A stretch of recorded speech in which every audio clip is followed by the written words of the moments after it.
Tsaka ang isa pa sa mga nangyari pastor na kapag ito napapansin ko kapag galing lang sa tao, nawawala si Kristo pastor.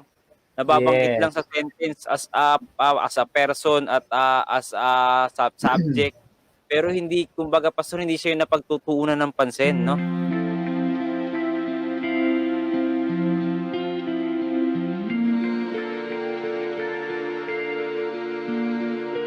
Basahin ko ulit yung verse 11 sa Pinoy version. Mga kapatid, gusto kong malaman nyo na hindi gawa-gawa lang ng tao yung magandang balita na pinipreach ko. Di din yun binigay o itinuro sa akin ng kung sinong tao.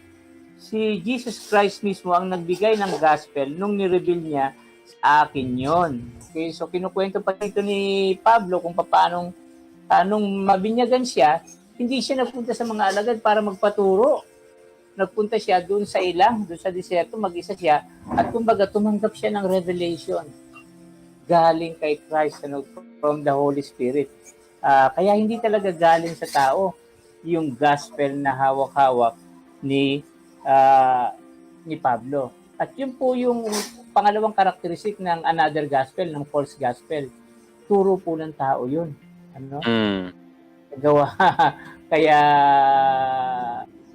hindi siya galing sa Diyos. Paano nangyayari sa church natin? Hindi ba yung doctrine natin ay galing sa Diyos, Mark Paul? Kasi sabi Yes, natin, yung sobrang diin sa doctrine, kumbaga, yun yung false gospel, pero hindi ba galing din sa Diyos yung doctrine? Yes, sabi mo, yun nga lang po, ganito, yung nanggaling sa Diyos is gospel, at yung doctrine ay isinulat ng tao to explain our faith.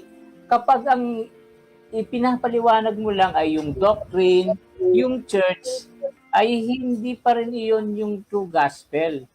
Kasi mamaya ipapaano ko ganito, sino nagturo sa iyo?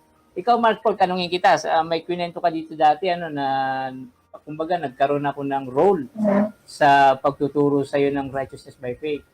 Pero nakapagtataka dahil minsan lang tayo nagkasama sa church. Tapos nagulat ako, susunod ay alam mo na. So, hindi ko masabi na sa akin talaga nang galing yung pagtuturo sa ng righteousness by faith. Marahil, ganito may nagsabi rin sa akin na kumbaga nagising ko lang yung kanilang attention na hindi talaga yung present na teaching natin na nakasentro sa doktrina ay hindi yun ang tunay na gospel. Kumbaga, na-switch ko lang. Katapos, sige Mark Paul, paliwanag mo nga. Ganun po talaga yung nangyari, Pastor, no? Kasi sa totoo lang, that time, parang nanibago nga ako sa mga sinabi niyo po sa akin. Saglit na saglit lang tayo nagkakwentuhan, no? At nung nabasa ko yung righteousness by faith, Pastor, doon na nagkaroon ako ng eagerness na pag-aralan pa yun. At kagaya nga pastor nung naging karanasan din natin, no, kapag meron akong halimbawa, nag-aaralan ko siya, nagbabasa ako ng mga writings at nagbabasa ako ng mga libro about righteousness by faith. Yung naiintindihan ko doon, pastor, kino-confirm ko, no? At kapag kinonfirm ko yun, at sinisend ko rin sa inyo, pastor, kung ano yung natutunan ko doon. At tinitingnan ko kung ano yung kumbaga naging feedback nyo, kung tama ba yung aking naging conclusion doon sa aking nabasa, doon sa aking napag-aralan. So, ganun po yung nangyari. Hindi ko alam, pastor, kung nagkataon lang na naging tama yung aking mga napag-aralan, yung aking mga napagbabasa sa inyong confirmation na parehas tayo nung nagiging tahak ng das ng pag-aaral about righteousness by faith. Kaya yung righteousness by faith, pastor, wala yung pagkakaiba ng mga turo at aral kung ating hayaan nga lamang ang Diyos yung magturo sa atin, pastor. Yes. So, kaya gaya ng binanggit nyo kanina, hindi yung directly nang galing sa inyo, pastor. Ginising mo lang kung ano yung merong righteousness by faith na dapat ko palang pinag-aaralan at yun dapat yung aking sampalatayanan na doon ako sa pamamagitan ng naligtas. Okay, kwento ko naman yung sa akin, Mark Paul, paano ko natutunan yung righteousness by faith. Nandun po ako sa seminaryo noon, nag-aaral ako ng theology. Pero yung righteousness by faith, hindi galing sa pinag-aaralan ko, hindi tinuro ng mga teacher namin, hindi na galing sa mga textbook namin. Ang nangyari, merong isang maliit na library kung saan ako yung, kumbaga, curator, ako yung pinaka-librarian. Pagkatapos, librarian, basa ako ng basa ng mga libro. May nabasa ako tungkol sa righteousness by faith, ano? At doon ko natutunan, Mark Paul, yung righteousness by faith, doon sa mga librong nabasa ko, yung tungkol sa 1888, yung 1888 re-examined, yun ang naggising sa akin yung mga libro na iyon. Ano, tungkol sa righteousness by faith. So, hindi po talaga yung mga teacher ko sa seminaryo, hindi yung mga pinag-aaralan namin ang nagdala sa akin sa righteousness by faith, but I believe it is the Holy Spirit. Through the books, through the writings on the 1888 message, doon po ako nagising. Ano? At patuloy ako nag-aaral sa Bible. At ang nangyari, tuwing magbabasa ako ng Bible, Mark po lang, nababasa ko righteousness by faith. Hindi kagaya dati. Dati kapag nagbabasa ako ng Bible, doctrine ang nakita ko. Pero ngayon, iba na. Tuwing magbabasa ako, at sa lahat ng bahagi ng Bible, righteousness by faith ang nakikita ko. So I believe it is not of human origin. Yes. Kaya po mga kapatid, kung ang tinuturo ninyo ay kumbaga kung paano lang magturo yung ibang tao. Halimbawa, etong magaling magturo, ganito magturo.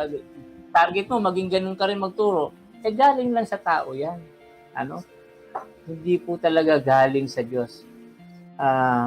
So yun, ang pangalawang karakteristik ng false gospel, Mark Paul, galing lang siya sa tao at hindi galing sa Diyos. At napakalaking kaibahan, Mark Paul, alam mo, ang nakikita ko dito, Mark Paul, yung term na originality. Kapag ikaw ay nagtuturo ng righteousness by faith, kumbaga merong opportunity for originality yung teaching mo. Ano? At kapag ikaw ay kapag hindi nagtuturo ng righteousness by faith, yung teaching mo, kagaya lang ng teaching ng iba. Walang originality. Opo. Yes, common. Oo. At saka ang isa pa sa mga nangyari, Pastor, na ito napapansin ko, kapag kagaling lang sa tao, nawawala si Kristo, Pastor. Nababanggit lang sa sentence as a person at as a subject. Pero hindi, kumbaga, Pastor, hindi siya yung napagtutuunan ng pansin, no? At nakakalungkot nga, Pastor, madalas pa tinatanggal siya sa talata. Ito, Pastor, nakwento ko na rin na nakaparinig ako ng live na isang sermon ng isang kilalang pastor, evangelist. Ganun, Pastor, yung mga talata na mga nasa Ephesians, sa Philippians, ito na sa Galatians, ginawang tuldok, Pastor, yung salitang Christ, nawala, pinutol yung salitang Christ, no? Sabi ko, sa dami ng puputuling talata, si Christ po yung tinatanggal.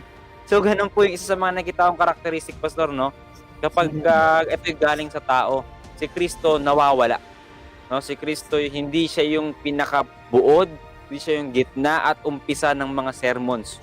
Kapag galing lang po siya sa tao. Kaya nga, Pastor, kagaya nung naikwento ko sa inyo nung nakaraan, napakalaking tulong sa akin ng righteousness by faith na pag-aralan ko, nung saving grace ni Jesus nung napag-aralan ko. Kasi sa bawat sermons na aking pumapakinggan ngayon, hinahanap ko lagi si Kristo. Pagkababa man ng speaker, tapos hindi ko nakita si Kristo sa kanya mga binanggit, pag uwi ko ng bahay, hahanapin ko kung nasan si Kristo doon. O kaya habang nakaupo ako, Pastor, nagmumuni-muni pagkatapos ng divine service, hinahanap ko si Kristo ng pilit, Pastor. Natanong ko doon sa Espiritu, asan si Kristo doon? So, ganun po yung nagiging bunga, no? Kapag hinayaan natin na nanggagaling talaga sa Espiritu. Dahil kung ang ituturo sa atin ng Espiritu ang ating pakikinggan, wala po iba siyang ituturo. Kahit anong aral, doktrina, at kung ano-ano pa yan sa Biblia, kundi papunta po kay Kristo. Yun lang po yung talagang karanasan ko, Pastor, sa pag-aaral na ito.